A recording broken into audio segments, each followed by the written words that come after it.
Le 16 octobre 2025, à Burkina Faso, une rencontre inhabituelle a réuni la jeunesse du Burkina Faso et des représentants chinois.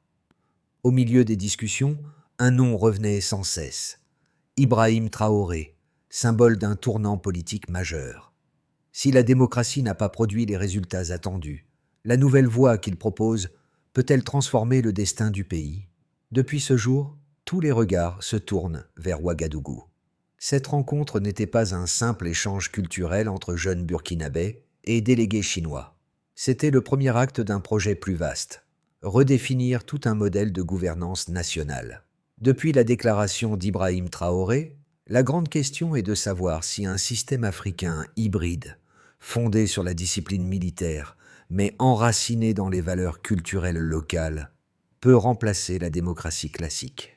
Si cette expérience réussit, le Burkina Faso deviendra un précédent pour les pays du Sahel, piégés entre instabilité politique et dépendance extérieure. Mais si elle échoue, c'est la confiance de toute une génération qui s'effondrera, celle qui a misé sur l'armée pour reconstruire l'État. Le pari est immense.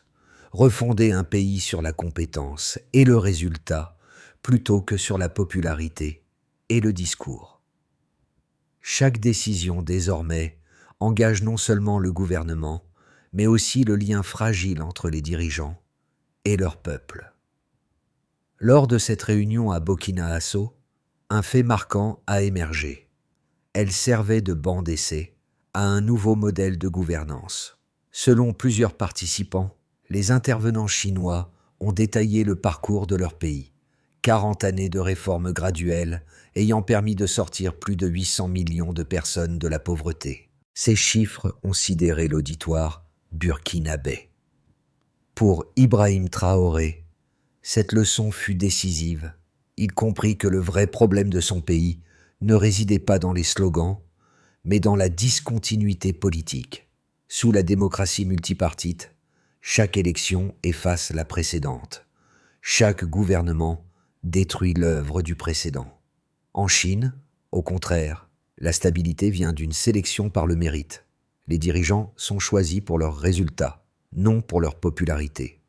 Un conseiller fit alors la comparaison.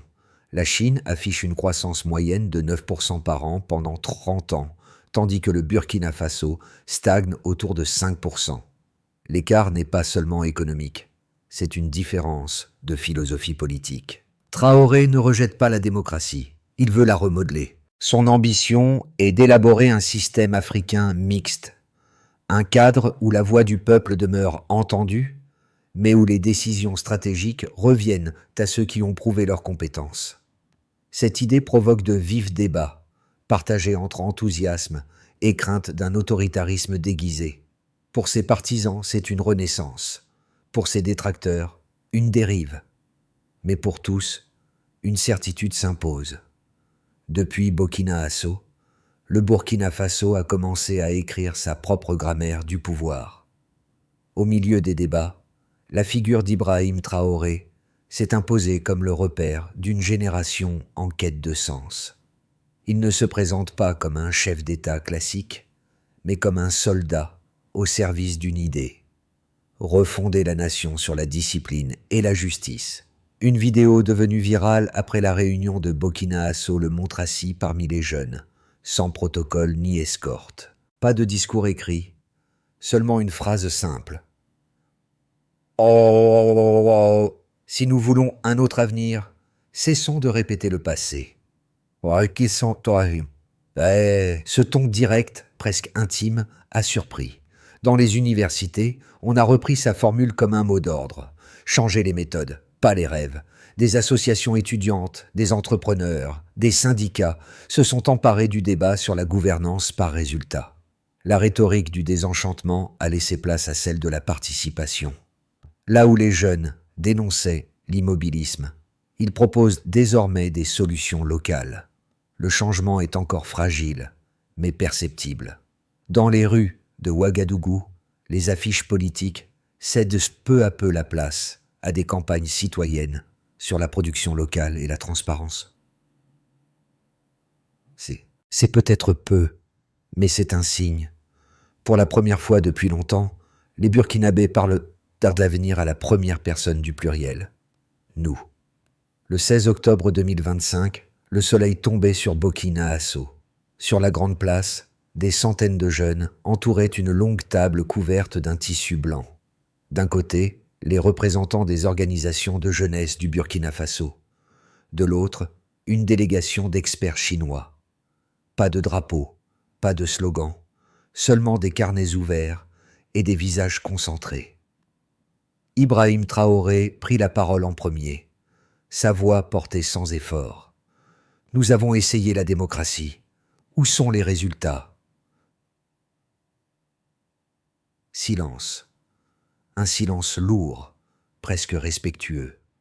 Puis un économiste chinois déroula des graphiques. 40 ans de croissance continue, une pauvreté divisée par 10, un réseau d'infrastructures nationales. Les courbes montaient, la salle écoutait. Le contraste avec l'Afrique de l'Ouest était saisissant. Traoré interrompit. « Votre modèle fonctionne parce que vous êtes la Chine. Mais comment le traduire dans notre langue ?» L'expert sourit. « En le réécrivant avec vos propres codes. » La réunion prit alors une tournure inattendue. Elle ne visait plus à copier, mais à comprendre. Les participants burkinabés divisèrent la salle en petits groupes. Certains analysaient les failles du multipartisme, d'autres cherchaient comment concilier culture traditionnelle et efficacité moderne. Le soir venu, des extraits des discussions circulaient déjà sur les réseaux. Le mot d'ordre: créer un modèle africain de performance et de stabilité. 2 jours plus tard, les notes du séminaire furent envoyées à Ouagadougou. Ibrahim Traoré convoqua un conseil restreint et ordonna la rédaction d'un rapport stratégique. 3 semaines suffirent pour produire un brouillon, le mécanisme national de sélection du leadership. Ce document proposait une phase transitoire de 5 ans. De 2025 à 2030, la gestion du pays serait assurée par un conseil civil et militaire dirigé par Traoré. Sa mission, prouver que ce système fondé sur le mérite pouvait produire des résultats mesurables. L'objectif était clair: atteindre au moins 7% de croissance annuelle et 10% de réduction de la pauvreté. Si ces seuils étaient atteints, le modèle deviendrait permanent. Sinon, retour aux élections. Les médias régionaux parlèrent bientôt de l'expérience politique la plus audacieuse du Sahel depuis une décennie. Et pour la première fois depuis des années, le nom d'Ibrahim Traoré n'était plus seulement associé à un coup d'État, mais à une hypothèse. Et si l'Afrique pouvait inventer sa propre grammaire du pouvoir? 3 mois après la réunion de Burkina Faso, le gouvernement de transition publia les premiers résultats économiques issus de la politique expérimentale conduite par Ibrahim Traoré. Les chiffres, rares jusque-là, devinrent le nouvel instrument de légitimité. La croissance du PIB atteignit 7,3% au premier trimestre 2026, un record depuis 15 ans. Le ministère des Finances expliqua cette accélération par la renégociation des contrats miniers et le rapatriement d'une partie des bénéfices agricoles. Un conseiller déclara: « Nous avons déplacé l'argent des slogans vers les chantiers. » La formule fit le tour des médias. Le taux de chômage urbain passa de 18% à 12% en 9 mois. À l'origine, un programme imposant à chaque projet public de réserver 40% des emplois aux moins de 35 ans. « Si nous ne confions pas le pays à nos jeunes, ils le brûleront », aurait averti Traoré devant les gouverneurs régionaux. Dans les rues de Ouagadougou, les marchés retrouvaient un rythme qu'on n'avait plus connu depuis des années. La pauvreté nationale recula de 5,6% au cours de la première année. Les observateurs du Sahel Monitor y virent l'effet combiné des coopératives rurales, de la relance du crédit agricole et d'une supervision militaire des programmes d'aide. L'hebdomadaire Afrique Économie titra « Le pouvoir des résultats remplace celui des discours ». Ces chiffres, croissance, emploi, pauvreté, suffisaient à redessiner le climat social. Mais Ibrahim Traoré refusa de s'en contenter. Dans son allocution de décembre 2026, il rappela: « Une courbe peut mentir si personne ne la contrôle. » Il ordonna la création d'un comité d'audit citoyen chargé de vérifier chaque trimestre les données publiées. Cette exigence de transparence fit école. Des étudiants, des journalistes, même des entrepreneurs locaux participèrent à la collecte de données. Pour la première fois, la population mesurait en temps réel les effets des politiques publiques. Ainsi, les statistiques devinrent un instrument de pédagogie politique. L'État, autrefois perçu comme lointain, reprenait forme dans les chiffres qu'il rendait visibles. Et Ibrahim Traoré comprit qu'en Afrique, la bataille du développement ne se gagnait pas seulement sur les chantiers, mais aussi dans la crédibilité des nombres. Chaque réforme majeure suscite ses partisans et ses détracteurs. Celle d'Ibrahim Traoré n'échappe pas à la règle. Les défenseurs du modèle en place rappellent que la démocratie, malgré ses lenteurs, garantit la parole citoyenne et empêche la concentration du pouvoir. Ils affirment que priver le peuple du vote direct, c'est retirer à la nation son droit de choisir. Selon eux, l'Afrique a besoin de plus de contrôle civil, non de structures militarisées. Mais les partisans de Traoré répliquent avec des arguments chiffrés. 20 ans de démocratie n'ont pas sorti le Burkina Faso de la pauvreté, ni réduit la corruption. Ils soulignent que la liberté formelle ne vaut rien sans stabilité ni prospérité. Pour eux, le modèle chinois démontre qu'une gouvernance fondée sur la compétence peut produire des résultats tangibles, sans nécessairement devenir une dictature. Les deux camps s'accordent sur un point. Le système précédent est à bout de souffle. Là où les uns réclament des institutions plus représentatives, les autres exigent des institutions plus efficaces. Le débat devient donc moins idéologique que pratique. Quelle structure servira le mieux le peuple ? Lors d'un entretien avec Jeune Afrique, un sociologue burkinabé résuma ainsi le dilemme. Nous devons choisir entre le droit de parler et le pouvoir d'agir. Les deux ensemble exigent une maturité politique que nous n'avons pas encore atteinte. Traoré, lui, tranche. Le peuple m'a confié 5 ans pour prouver qu'un autre modèle est possible. Après, il décidera.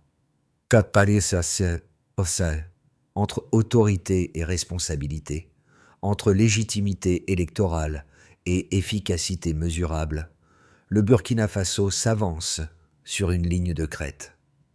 Mais pour la première fois, le débat ne se limite plus. Aux élites, il traverse les marchés, les universités, les casernes. Et c'est peut-être là que commence la vraie démocratie, celle qui se réinvente. Une phrase, 8 mots, changer sans trahir. Voilà notre défi. C'est ainsi qu'Ibrahim Traoré ouvrit une nouvelle étape de sa réforme. Devant les cadres régionaux, il expliqua que le véritable enjeu n'était pas d'imiter la Chine, mais d'adapter son esprit au contexte africain. Un tournant majeur se dessina alors. L'État burkinabé entamait la rédaction d'une charte de gouvernance nationale, destinée à remplacer la constitution transitoire. Pour la première fois, les autorités invitaient les chefs coutumiers et religieux à participer à la conception du texte. Le pouvoir militaire se liait ainsi aux structures sociales traditionnelles, créant une hybridation inédite. Cette démarche surprit autant qu'elle rassura. Les ONG locales y virent un signe d'ouverture, tandis que les partenaires étrangers observaient avec prudence ce virage post-démocratique. Mais pour Traoré, il ne s'agissait pas d'un reniement. Nous avons le droit d'inventer nos propres institutions, tant qu'elles servent le peuple. Les premiers effets du modèle initié par Ibrahim Traoré apparurent dès la 2e année. Dans les campagnes, l'État lança le programme Terres productives, redistribuant des parcelles inutilisées aux coopératives rurales. En un an, la production de maïs et de mil augmenta de 18%, selon le ministère de l'Agriculture. Les jeunes, jadis attirés par l'exode vers les villes, commencèrent à revenir.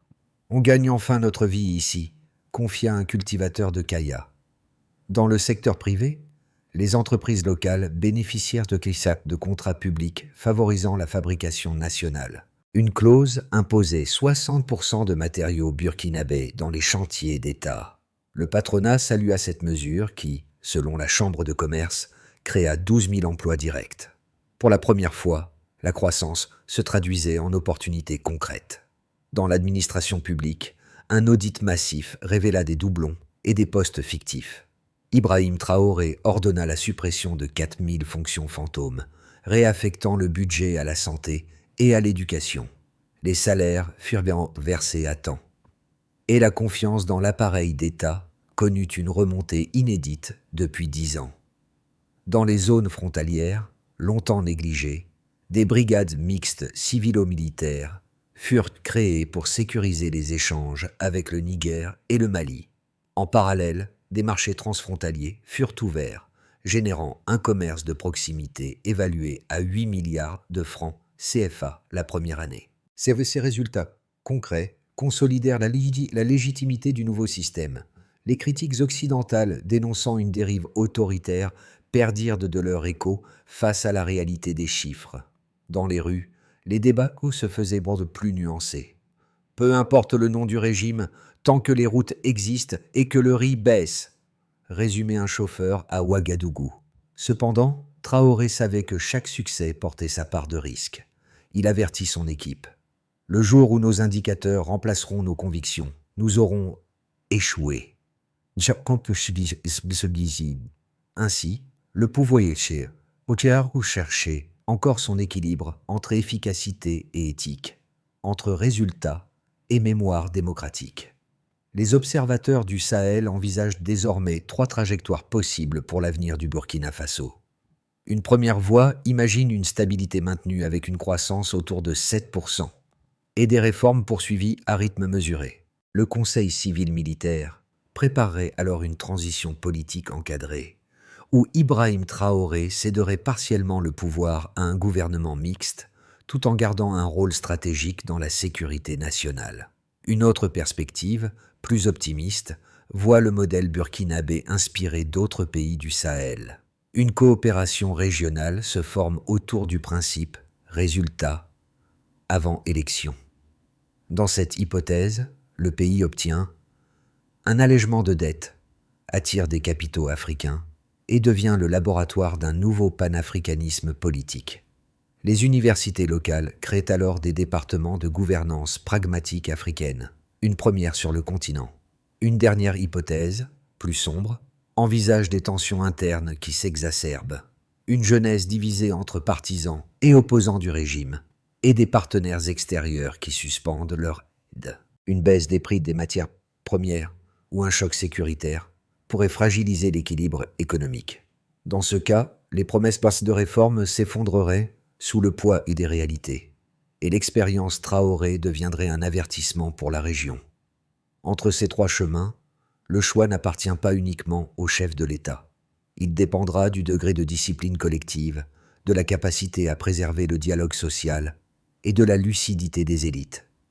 Traoré le répète souvent, nous devons penser comme des bâtisseurs, pas comme des spectateurs. Au-delà des réformes et des chiffres, l'expérience portée par Ibrahim Traoré commence à transformer le rapport des citoyens au pouvoir. Dans les marchés, les lycées, les radios communautaires, le mot « responsabilité » s'impose comme un nouveau langage civique. Les mères de famille, longtemps absentes du débat public, s'organisent en comités de quartier pour surveiller la distribution de denrées. Les jeunes, eux, montent des associations locales de formation technique. 3 groupes sociaux incarnent cette mutation. Les artisans urbains, grâce aux programmes publics, réparent les routes, peignent les écoles, restaurent les bâtiments. Ils redécouvrent la fierté du travail utile. Les étudiants dans les universités remplacent les mouvements de protestation par des clubs d'analyse politique. On débat moins de partis, plus de projets. Les femmes rurales, soutenues par des microcrédits encadrés par les mairies, deviennent les principales bénéficiaires de la relance agricole. Pour la première fois, nous sommes payés pour nourrir notre pays, déclare une agricultrice de Tenkodogo. Ces changements encore fragiles révèlent un phénomène inattendu, le retour du sentiment d'appartenance. Le patriotisme ne se chante plus, il se compte en action.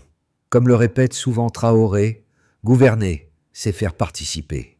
Le pari social du nouveau système semble réussir là où la politique traditionnelle avait échoué, reconnecter les institutions et le quotidien. En janvier 2027, Ibrahim Traoré dévoila une feuille de route en l'air pour mesurer l'action publique. Chaque ministère devra publier un rapport trimestriel chiffré, validé par un comité mixte citoyen-militaire, pour supprimer le monopole de l'information politique. Une école nationale du mérite sera créée pour former les futurs dirigeants, ingénieurs, juristes, économistes, sélectionnés sur concours et résultats, non sur affiliation. Le budget de l'armée sera en partie réalloué à la santé et à l'éducation, deux secteurs jugés stratégiques pour la stabilité à long terme. Les gouverneurs régionaux disposeront d'une autonomie élargie pour adapter les politiques publiques aux réalités locales. Un observatoire du développement mesurable suivra chaque indicateur clé: production, emploi, sécurité, éducation. Les résultats seront diffusés publiquement chaque semestre. Cette méthode transforme la politique en un tableau de bord collectif. Le discours de Traoré, d'une sobriété militaire, se termine ainsi. Nous devons prouver que la rigueur peut servir la liberté. En prononçant ces mots, il ne parlait plus seulement en chef d'État, mais en architecte d'un système où le devoir précède le pouvoir. Sur la même place de Burkina Faso, où tout avait commencé, Ibrahim Traoré revint un an plus tard. Aucun protocole officiel, seulement un micro et la foule.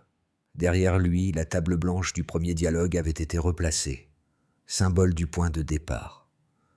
Il parla peu. Ce n'est pas moi qu'il faut applaudir, dit-il, mais l'effort collectif. Cette phrase résonna comme un écho à celle qu'il avait prononcée la première fois. Si nous voulons un autre avenir, cessons de répéter le passé. Les jeunes autour de lui savaient qu'il vivait qu'est une page d'histoire, peut-être fragile, mais inédite. Les plus sceptiques reconnaissaient qu'un changement s'était produit, moins de fatalisme, plus de volonté. Dans les regards, quelque chose de neuf circulait, une forme d'appartenance, mêlée de lucidité. Un vieil homme glissa simplement « On ne gouverne pas un pays, on l'élève ». Cette phrase, reprise par Traoré dans son discours de clôture, devint la devise non écrite du mouvement. Et à Burkina Faso, comme un cercle bouclé, la nation semblait respirer à nouveau. Le soir tombe sur Ouagadougou. Les rues s'illuminent doucement, tandis que les radios locales diffusent les dernières annonces du gouvernement de transition. Dans chaque foyer, la même question revient. Et maintenant, que faisons-nous de cette expérience ? Ibrahim Traoré n'appelle pas à l'adoration, mais à la vigilance. Il répète que tout modèle meurt le jour où il cesse d'être discuté. C'est pourquoi il invite la population à participer au dialogue permanent lancé entre les provinces. Dans les écoles, les mosquées, les marchés, cette conversation s'étend. Comment transformer la discipline en progrès durable ? Plus qu'un régime, le Burkina Faso expérimente une idée, celle d'un État qui écoute avant d'imposer. Et si cette idée survivait à son fondateur, elle deviendrait alors la première victoire véritable du peuple burkinabé. Alors, que retiendras-tu de cette histoire ? Un homme, un pays, ou la possibilité, enfin, d'une gouvernance à notre image ?